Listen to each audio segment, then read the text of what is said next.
Seorang ayah yang tak mampu mengucapkan sepatah kata pun harus menghadapi dunia yang dipenuhi para monster berbaju manusia. Saat putri sematawayangnya diculik, harapan berubah menjadi amarah.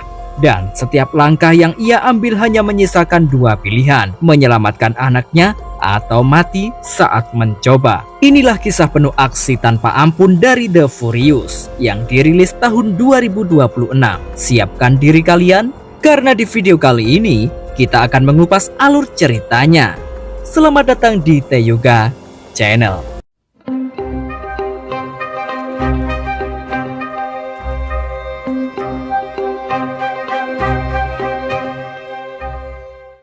Film dibuka di salah satu sudut kelam Asia Tenggara. Seorang wanita bernama Matia bergerak senyap, menyusup ke dalam markas rahasia yang benar-benar berbahaya. Di balik dinding beton, mata Matia mengintip lewat sebuah lubang kecil dan melihat pemandangan horor. Sebuah ruang jagal manusia. Bergerak cepat dipacu adrenalin, Matia berhasil menyelamatkan seorang bocah laki-laki yang nyaris jadi korban mutilasi perdagangan organ. Tapi pelarian mereka bocor. Pas dia lagi menuntun anak itu ke tempat aman, dua pria bersenjata langsung melesat mengejar. Pertarungan brutal pecah.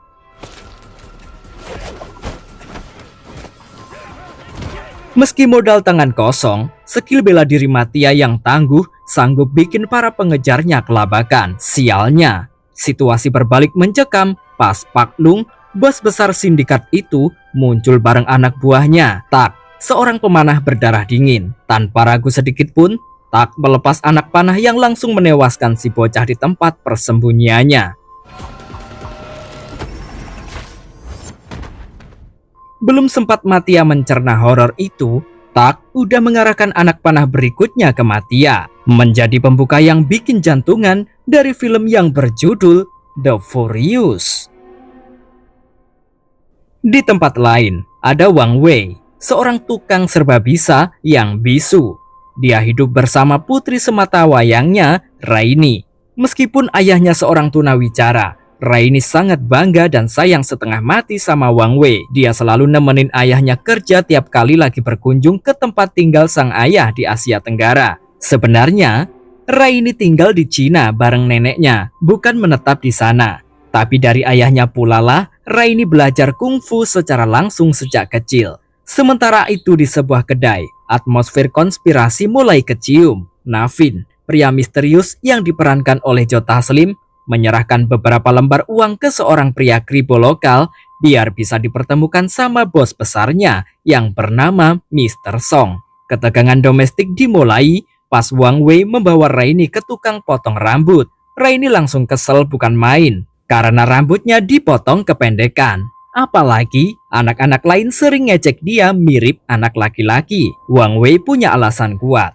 Rambut pendek bikin Raini lebih gampang pas latihan kungfu. Tapi Raini tetap ngeyel. Sebenarnya dia emang gak pernah suka latihan bela diri. Raini cuma pengen ayahnya balik ke China dan tinggal bareng sama nenek di sana. Tapi Wang Wei menolak. Akhirnya Raini milih keluar dari salon karena kesal. Sementara Wang Wei masih bertahan di dalam buat beresin pangkasan rambutnya. Di jalanan, Raini bertemu seorang anak laki-laki yang badannya kotor dan kelihatan terluka. Sebut saja dia si Udin. Anak itu merintih, ngaku kalau adiknya tertabrak mobil dan orang tuanya lagi nggak ada di rumah. Raini yang kasihan akhirnya ngikutin anak itu masuk ke gang sepi tanpa sadar kalau dirinya lagi dijebak. Bener aja, anak itu malah membawa Raini ke komplotan penculik yang tanpa basa-basi langsung memasukkan bocah perempuan itu ke dalam kantong. Di salon, begitu tahu Raini hilang, insting bahaya Wang Wei langsung gerak. Dia lari ke jalanan dan melihat bocah laki-laki yang bareng putrinya tadi lagi masuk ke dalam sebuah truk. Wang Wei langsung mengejar truk itu dengan berlari sekuat tenaga.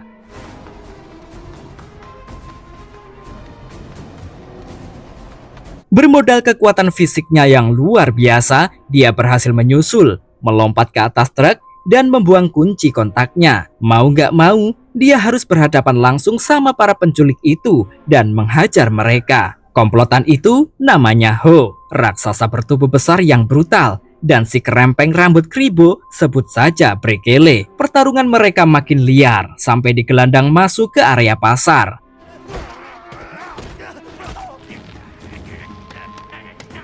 Wang Wei mati-matian bertarung di sana dengan sekuat tenaga. Wang Wei segera lari lagi ke atas truk dan hampir berhasil menyelamatkan Raini yang udah hampir pingsan.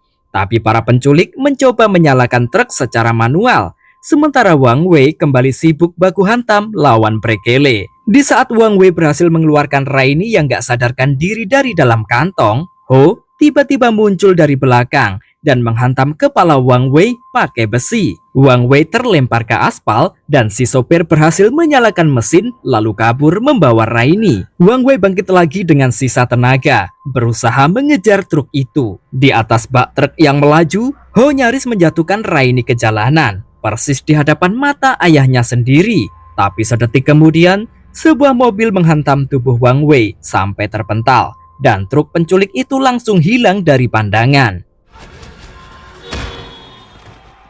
Dengan tubuh yang udah kelelahan dan babak belur parah akibat perkelahian tadi, Wei pergi ke kantor polisi buat melaporkan penculikan putrinya. Tapi hukum terasa dingin. Pas permintaannya buat memeriksa rekaman CCTV ditolak mentah-mentah, Wang Wei langsung naik pitam.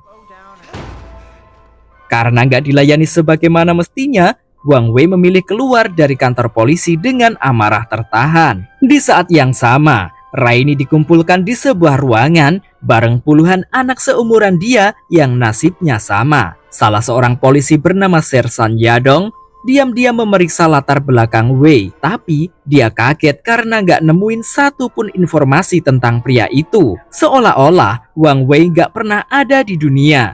Sesampainya di rumah, Wang Wei cuma bisa mengompres kaki dan kepalanya pakai es batu. Karena nggak ada bantuan dari pihak berwajib, akhirnya Wang Wei harus memburu pelaku penculikan anaknya seorang diri. Sementara itu, Ho dan pria berambut afro lagi santai di sebuah klub malam milik bos mereka, Mr. Song, yang ternyata ayah kandung Ho sendiri.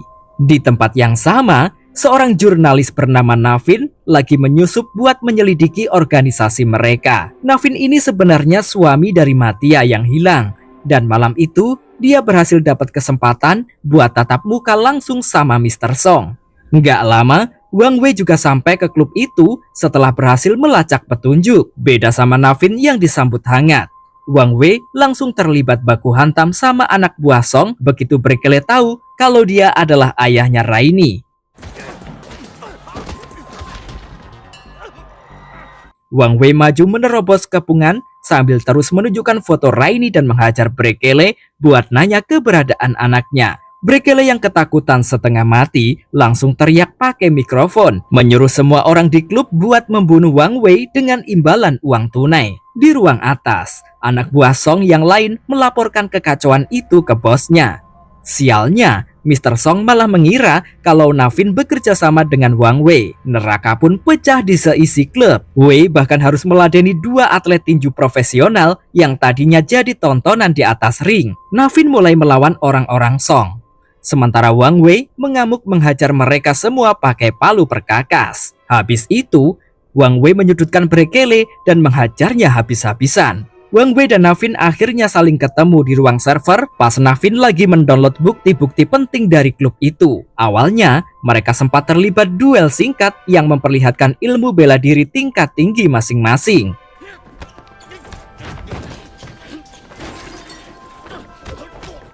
Tapi pas Navin melihat foto Raini yang dibawa Wang Wei, dia langsung sadar kalau mereka berdiri di pihak yang sama. Keduanya berhasil kabur lewat kepungan dan Navin berhasil mengamankan sebuah flash drive berisi bukti krusial. Gara-gara gagal membunuh Wang Wei dan Navin, Brekele dihukum secara super sadis oleh Mr. Song. Anak laki-lakinya, si Udin, dipaksa menonton ayahnya dibekukan hidup-hidup di dalam balok es raksasa. Habis itu, bocah itu digiring dan dikumpulkan jadi satu bareng anak-anak lain, termasuk Raini. Di dalam sel, Raini langsung memarahi anak itu karena udah bikin dia diculik. Tapi si Udin malah membalas dingin. Dia bilang kalau Raini bodoh karena sok-sokan berpura-pura jadi orang baik di tempat seperti ini. Di tempat persembunyian mereka, Navin menjelaskan ke Wei kalau istrinya, Matia, dulu hilang setelah menyelidiki sindikat perdagangan manusia yang dipimpin oleh Mr. Song. Untungnya, Matia udah sempat mengumpulkan banyak bukti buat membongkar kejahatan mereka. Setelah memeriksa rekaman data dari klub malam, Wang Wei dan Navin langsung bergerak menyusup ke sebuah pabrik pendingin yang dikelola oleh Song. Nggak pakai basa-basi, mereka langsung menjalankan misi jagal. Wang Wei tanpa ragu lewat pintu depan, menghabisi dan melumpuhkan anak buah Song satu persatu bak mesin pembunuh.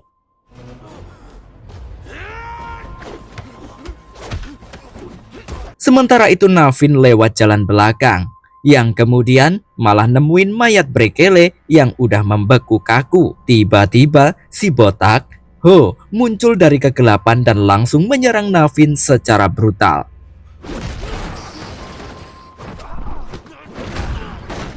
Setelah merubuhkan puluhan anak buah Song di aula, Wang Wei harus berhadapan langsung dengan Mr. Song yang udah memegang senapan laras panjang. Wang Wei bergerak lincah menghindari rentetan tembakan Song sampai dia melihat Navin lagi dipukuli habis-habisan sama Ho. Akhirnya terjadilah duel maut 2 lawan 2 antara bapak anak psikopat melawan dua pria yang menuntut balas. Navin berhasil menjatuhkan balok es raksasa tepat di atas tubuh Mr. Song sampai bos besar itu pingsan.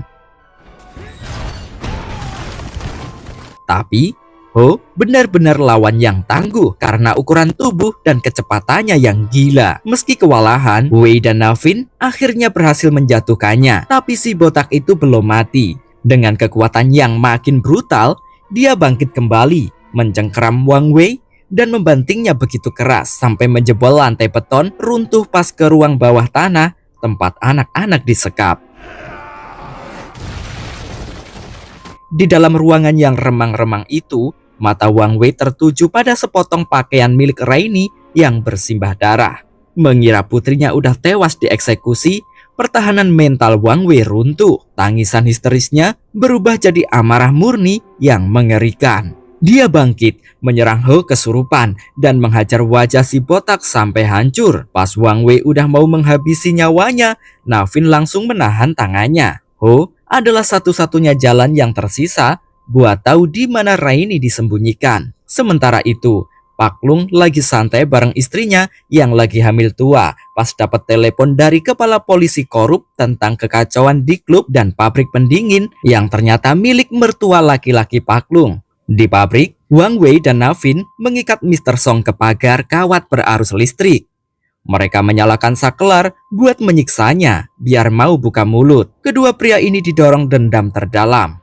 Wei mencari anaknya, Navin mencari jasad istrinya. Mereka harus saling menahan diri biar siksaan itu nggak langsung membunuh Mr. Song. Akhirnya, di antara jerit kesakitan, Song mengaku kalau anak-anak udah dipindahkan ke fasilitas rahasia bernama Snake Pit. Di sana, di lantai atas gedung Snake Pit yang menyeramkan, Raini berusaha mencari celah buat kabur. Meskipun anak bernama Udin meragukan rencana nekatnya. Sementara itu, Pak Lung dan si pemanah Tak tiba di pabrik pendingin dan memergoki Mr. Song yang lagi berusaha merangkak kabur. Begitu tahu Song udah membocorkan lokasi Snake Pit ke Wang Wei dan Navin, Pak Lung menatap beritanya penuh arti. Singkat cerita, Navin dan Wang Wei berhasil menemukan koordinat Snake Pit. Mereka bergerak taktis mencari jalan masuk ke dalam gedung jahanam itu. Di saat yang sama, Raini melakukan aksi nekat dengan menyerang salah satu penjaga ruang sekapan buat memimpin pelarian massal.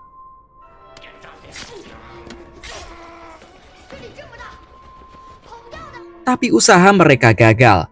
Anak-anak kembali diringkus dan diseret masuk ke kamar. Di luar gedung, Navin mengambil langkah ekstrem. Dia menyiarkan kedatangan mereka secara langsung ke publik, sekaligus membocorkan seluruh dokumen bukti kiriman Matia ke masyarakat dan media termasuk ke jajaran kepolisian. Tepat pas Raini mau diringkus penjaga di dalam koridor, dinding pertahanan hancur.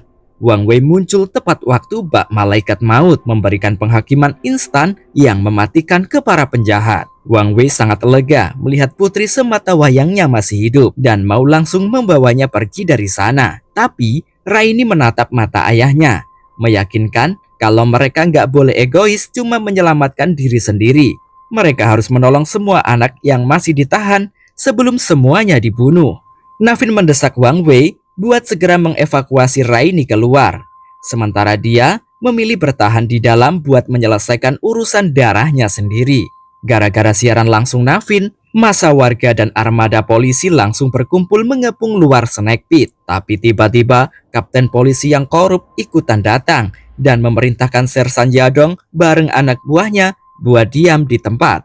Di dalam gedung, Navin menggiring rombongan anak-anak naik ke lantai atap. Sementara Wang Wei yang tadinya mau pergi memilih muter balik buat menghentikan pelariannya. Pakai motor rampasan, dia bareng Raini menerobos koridor, melindas dan menghancurkan para penculik di gedung itu satu persatu buat mengamankan jalur pelarian Navin.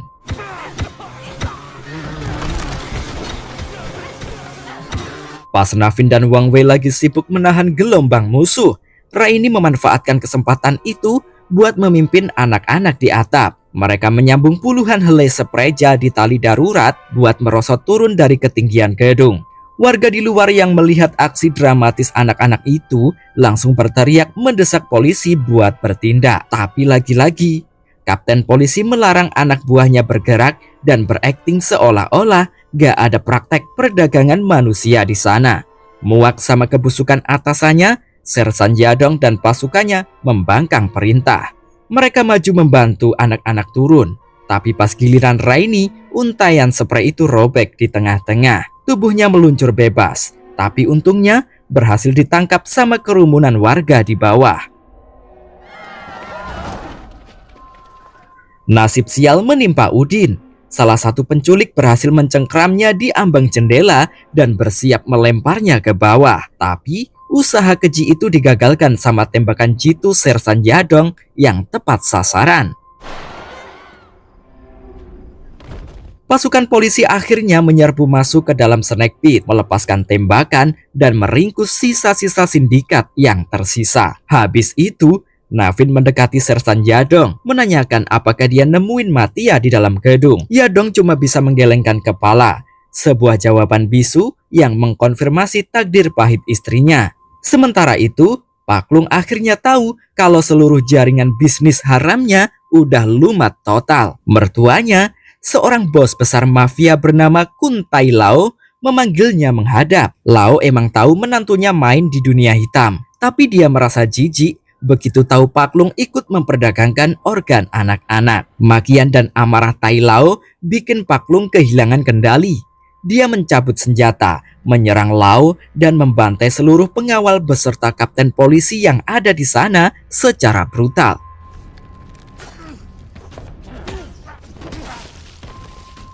Tapi dalam amukan membabi buta itu, tebasan senjata Pak Lung malah nggak sengaja merobek perut istrinya sendiri yang lagi hamil tua. Di atas genangan darah, istri dan bayi dalam kandungannya tewas di tangan Pak Lung sendiri.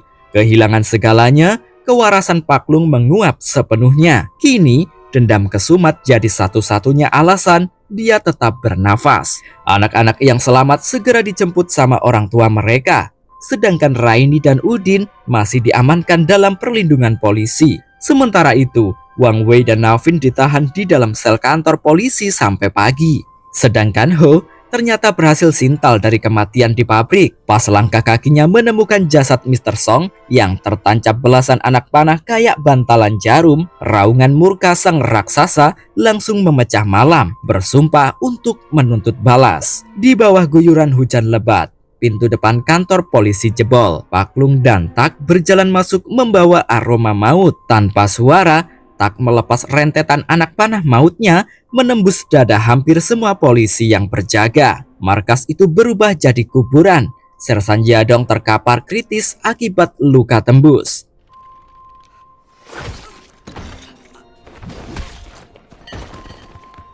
Memanfaatkan situasi, Wang Wei dan Navin berhasil merebut kunci sel dan meloloskan diri. Sementara Raini dan Udin merangkak masuk ke ruang tersembunyi untuk bersembunyi pastinya.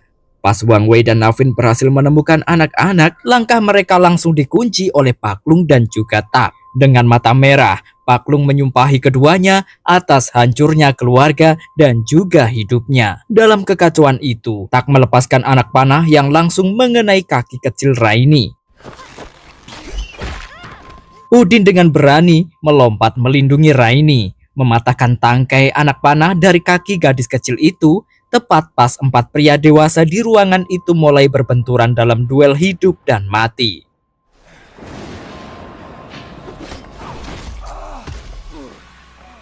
Suasana makin mengerikan pas Ho tiba-tiba menerobos masuk ke kantor polisi dengan satu tujuan, membunuh semua orang yang ada di sana. Pertarungan pun berubah jadi duel besar 5 orang yang super brutal. Ho menyerang Pak Lung dan Tak lebih dulu karena dia tahu merekalah yang telah mengeksekusi ayahnya. Dengan kekuatan fisiknya yang monster, Ho menghajar mereka sampai babak belur sebelum akhirnya dia melempar Tak dan Navin menembus pembatas lantai 2, jatuh berdebam ke lantai dasar.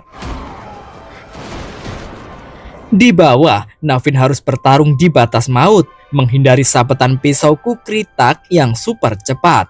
Di sela-sela tangkisan, mata Navin menangkap sebuah kilatan di jemari Tak. Itu adalah cincin pernikahan milik Matia. Tak menyeringai keji, berbisik kalau dialah yang telah membunuh Matia. Mendengar itu, akal sehat Navin lenyap, digantikan murka yang menyala-nyala. Dia menerjang Tak bagaikan kesurupan, tapi sebuah tusukan telak dari kukri, Tak berhasil menembus perut Navin. Di ujung nafasnya, Navin menolak kalah. Dia mencengkeram kepala Tak mendekatkannya dan menggigit leher Tak sekuat tenaga sampai merobek urat nadinya. Tak tumbang, tewas kehabisan darah di sebelah Navin yang sekarat. Sementara itu di lantai atas, Pak Lung berhasil menghujamkan pisaunya ke jantung Ho, menjatuhkan sang raksasa untuk selamanya. Wang Wei yang melihat Navin terkapar segera berlari turun, berlutut di samping tubuh sahabat singkatnya itu. Dengan tangan gemetar, dia meletakkan cincin Matia di tangan Navin di saat pria itu menghembuskan nafas terakhirnya. Pak Lung kemudian mengejar anak-anak dan berhasil menemukan Raini dari tempat persembunyiannya. Tak tinggal diam, Wang Wei berlari ke lantai atas, menerjang tubuh Pak Lung dan langsung mendorong mereka berdua menembus jendela gedung. Mereka jatuh terhempas ke atas halaman beton yang keras. Di bawah guyuran hujan, duel gladiator yang brutal terjadi. Saling hantam, saling cekik tanpa ampun, sampai kedua tubuh itu kelelahan dan mandi darah. Pas Wang Wei udah berada di posisi atas dan bersiap melayangkan hantaman mematikan buat membunuh Pak Lung, Raini tiba-tiba datang berteriak mencegahnya. Tapi celah itu malah dimanfaatkan Pak Lung. Dia membalikan posisi, berniat melampiaskan sisa amarahnya ke Raini. Wang Wei yang memposisikan diri sebagai tameng hidup buat putrinya, rela menerima rentetan pukulan telak dari Pak Lung sampai muntah darah hitam lalu tak sadarkan diri. Melihat Wang Wei sekarat, Udin yang awalnya penakut nekat berlari dan mendorong tubuh Pak Lung menjauh dari tubuh Wang Wei. Habis itu, Pak Lung berdiri kembali. Raini dan Udin dengan beraninya berdiri sejajar menghadang pria itu. Tapi, kewarasan Pak Lung tampaknya udah habis. Dia mengabaikan kedua anak itu, berbalik arah dan mulai berjalan pergi menjauh sambil bergumam lirih tentang keinginannya bertemu istri dan anaknya. Beberapa langkah kemudian, dia jatuh tersungkur di aspal dan akhirnya tewas. Raini menangis histeris di samping Wang Wei pas ayahnya nggak kunjung membuka mata. 1 bulan kemudian, Wei berhasil pulih dari masa kritisnya. Dia datang bersama Raini dan Udin yang kini udah diadopsi sebagai bagian dari keluarga kecil mereka, serta Sersan Yadong yang juga masih dalam masa pemulihan dengan tongkatnya. Mereka berdiri di tepi tebing, menaburkan abu jenazah Navin ke udara dan memberi penghormatan terakhir buat sang jurnalis serta istrinya, Matia. Dalam sebuah kilas balik emosional, terungkap kalau Wang Wei yang sepanjang film cuma dikenal sebagai si bisu dari Cina, sempat menuliskan nama aslinya di lantai buat ditunjukkan ke Navin pas mereka lagi di dalam sel tahanan malam itu. Di akhir cerita, Wang Wei membawa Raini berjalan menyusuri pantai yang tenang. Di sana, Dia mulai menggunakan bahasa isyarat buat bercerita ke putrinya tentang dirinya dan mendiang Ibu Raini, menutup akhir film yang sangat mendebarkan ini dengan begitu indah. Begitulah akhir dari perjalanan penuh darah dan air mata dalam The Furious. Film ini membuktikan bahwa cinta seorang ayah mampu menghancurkan bahkan sindikat kriminal paling kejam sekalipun. Kalau kalian menikmati alur cerita seperti ini, jangan lupa dukung Teh Yuga Channel dengan menekan tombol like, subrek, dan aktifkan lonceng notifikasinya agar tidak ketinggalan alur film seru lainnya. Sampai jumpa di video berikutnya, dan ingat, tidak semua monster memiliki wajah yang menyeramkan.